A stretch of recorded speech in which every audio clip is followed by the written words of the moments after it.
There was a highway robber, a thief, very famous at his time.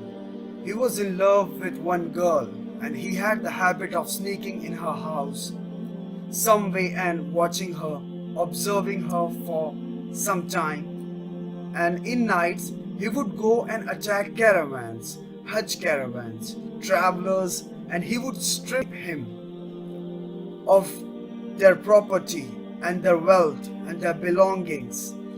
He was notorious to the extent that a lot of caravans most of the time would change the route to avoid that area. One night he climbs up the wall of the house of that girl he loves and he sneaks into the house. As he was making his way into the house, someone was praying Qiyamul Layl. Someone was standing before Allah subhanahu wa ta'ala, praying at night alone, reciting the words of Allah subhanahu wa ta'ala. Ya lillazina amanu an takhsha aqulubuhum li zikrillah. Hasn't the time come yet for the believers that the hearts pay heed and feel humility to the words of Allah? Hasn't the time come yet? And the words shook him and wrapped his heart, and he was moved deep inside. It hit a chord. He started thinking about these words and he forgot the main reason why he came to this house. And the only response was on his tongue. His spontaneous response was, Bala ya Rabbi qadan. Indeed, my Lord, the time has come. And that moment he changed. So he went out of his house, roaming aimlessly, contemplating his life, contemplating his past, his behavior, his reputation, his future, and his relationship with Allah. And he ended up with a group of people who gathered together.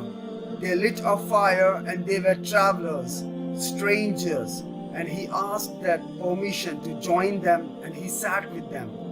And they were disputing whether to spend the night there or to carry their journey. And one of them said, we should stay here because there's that famous thief, the famous robber. That's his area. And if we carry on traveling, he might jump on us and we can get in trouble. So let's spend the night here and then we'll set off in the morning. And the name they mentioned, the name of the thief, was this very person. It made him think himself, what did I do that people fear me that much?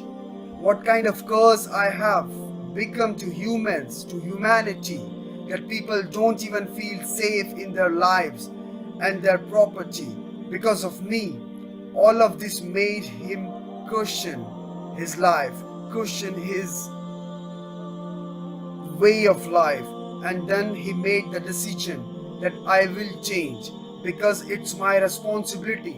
It's not someone else's responsibility to change me and set me on the right course. It's my own initiative, and if I don't take it, it might never happen and I will face the consequences on the day of judgment. And that's exactly what I did. And he became what he did, and he became the famous scholars, one of the famous worshippers in the history of Islam. And that's Al-Fudayl ibn Ayyad. That's the story of Al-Fudayl ibn Ayyad. Until today, the books that talk about the relationship with Allah subhanahu wa ta'ala, how to purify ourselves, how to become the better Muslims, better believers. We have dozens of beautiful statements full of wisdom of him, who was one day a thief, famous one. What does this tell us? That it's our responsibility to change. Life in general is about change. The whole story of life is the game of change. If you will never be the same person, you will never be the same person next year. You will be different. But the question is, which direction you have taken. That's what Imam Shafi used to say. There is no standstill in this world. There is no standstill in this life. You can't stay who you are. You are either moving forward or going backward. So if you are not keen of moving forward, you will find yourself going backward. Because if you don't change yourself, Shaitan is working full time to change you. That's his vow. That's his goal of life. He dedicated his whole life for you, just to destroy you, to make sure you end up in hellfire. So if you don't counter that, his momentum will carry you and you will get carried away and he will take you in the direction he wants.